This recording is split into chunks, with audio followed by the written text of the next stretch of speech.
As a photographer with a penchant for the forgotten and the eerie, I've always been drawn to places that whisper tales of the past. So, when I heard about the old psychiatric hospital on the outskirts of town, scheduled for demolition, I knew I had to capture its essence before it vanished forever. It was a gloomy Saturday afternoon when I set out with my camera. The hospital, shrouded in overgrown vegetation, stood as a relic of despair on the edge of town. Its facade, reminiscent of a scene from a horror movie, was marked by broken windows and peeling paint. Crossing the weathered threshold, I entered the main hall. The air was thick with the musty scent of decay. I began documenting the desolation, my camera lens focusing on the remnants of pain and madness that lingered in the empty corridors. The graffiti-stained walls in the hallways told stories of anguish. Each step I took was a reminder that this place was once filled with life, however tormented. I reassured myself it was just an empty building, nothing to fear. But everything changed when I stepped into one of the wards. The room was littered with decaying beds and medical equipment, the walls adorned with indistinct scribbles. A chill ran down my spine as I felt invisible eyes watching me. Raising my camera, I was about to take a photo when I heard something. A rustling sound, like someone dragging their feet. I froze, listening intently. The noise seemed to come from the other end of the corridor. Gathering my courage, I slowly made my way towards it. Reaching a partially open door, I hesitantly pushed it open. The room was empty, save for old newspapers and photos on one wall. The photos depicted the hospital staff and patients, their eyes hollow, faces expressionless. Then, I heard a noise behind me. I spun around, but there was nothing. My heart raced, a sense of dread washing over me. I decided to leave, quickly retracing my steps to the exit. But when I reached the main hall, I found the entrance door firmly shut. No matter how hard I pushed, it wouldn't budge. Panic set in, and I began searching for another way out. That's when I heard footsteps upstairs. Heavy, irregular. I hid in a small room, holding my breath.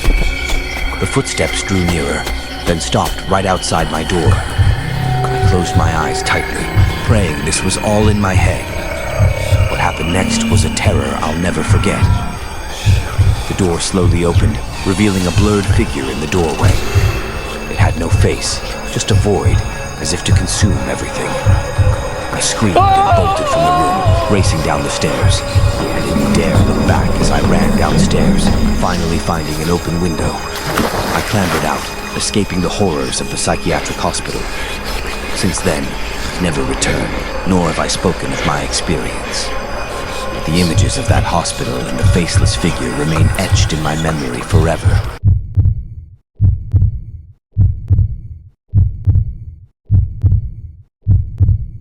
In the heart of the city stood the old library, a grand structure of stone and wood, its walls lined with books that whispered tales of yore. I, Emily, had been its caretaker for years, finding solace among the musty pages and silent corridors. The library was my sanctuary, a place where time seemed to stand still. One autumn evening, as the sun dipped below the horizon, casting long shadows through the stained glass windows, a peculiar donation arrived. It was an ancient book, its cover worn, the pages yellowed with age. The donor was anonymous, leaving only a note that read, "Guard it well." Intrigued, I opened the book in the dim light of the library. The moment my fingers brushed against its pages, a chill ran down my spine. The words were in a language I couldn't recognize, yet they seemed to move, dance almost, as if alive. That night, as I locked the library doors and prepared to leave, I heard it for the first time. A whisper. It was faint, barely audible, like a secret being shared in the dark. I paused, listening, but it was gone as quickly as it had come. The whispers continued in the following days, growing louder, more insistent. They seemed to emanate from the book, echoing through the library's halls. I couldn't ignore them. They called to me, beckoning me to delve deeper into the book's mysteries. One evening, determined to uncover the truth, I stayed late. The library, usually a place of quiet solitude, felt different that night. Alive, watchful. As I pored over the book, the whispers grew into voices, telling tales of ancient rituals and forgotten realms. The more I read, the more the air around me grew colder, the shadows darker. The voices spoke of a hidden truth, a secret buried within the library's walls. I felt compelled to follow their guidance, drawn to a hidden chamber beneath the library. In that chamber, I found it, an altar of sorts, with symbols that matched those in the book. The voices urged me on, whispering of a power that lay dormant, waiting to be awakened. As I recited the words from the book, the chamber trembled. The air shimmered. And for a moment, I glimpsed another world, a realm beyond our own. Fear gripped me, and I stumbled back, the book falling from my hands. The next thing I knew, I was lying on the library floor, the morning sun streaming through the windows. The book was gone, as if it had never existed. But the whispers remained, a constant reminder of the night I peered into the unknown. From that day on, the library was never the same for me. It was no longer just a place of history and knowledge, a gateway to something far more ancient and mysterious. And I, its keeper, was forever changed, always listening to the whispers of the ancient library.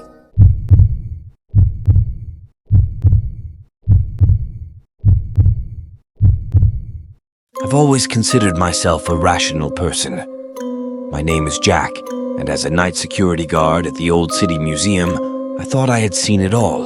The museum, an edifice of history, housed artifacts that whispered tales of ancient times.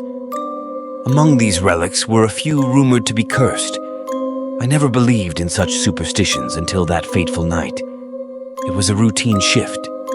The museum halls, usually echoing with the footsteps of curious visitors, were now eerily silent. I began my rounds, flashlight in hand, the beam cutting through the darkness.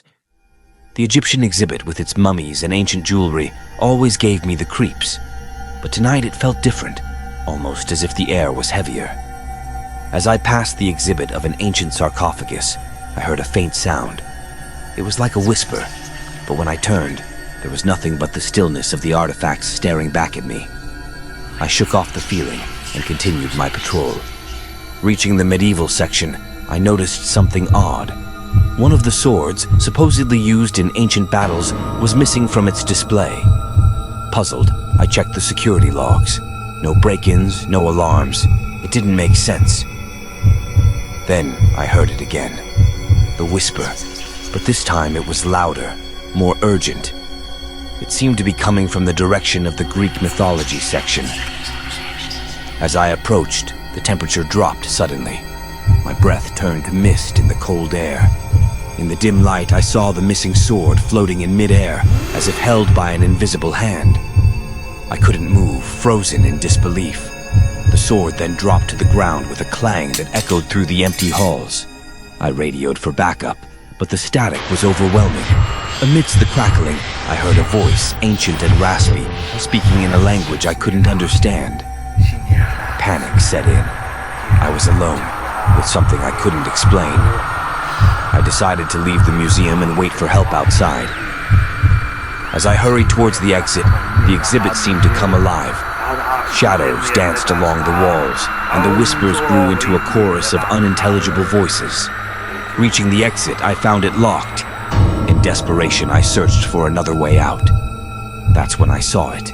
A shadowy figure draped in ancient robes, its eyes glowing in the dark. It pointed at me, and the air filled with a deafening scream. I woke up the next morning outside the museum, with no memory of how I got there. The sword was back in its place, and everything seemed normal.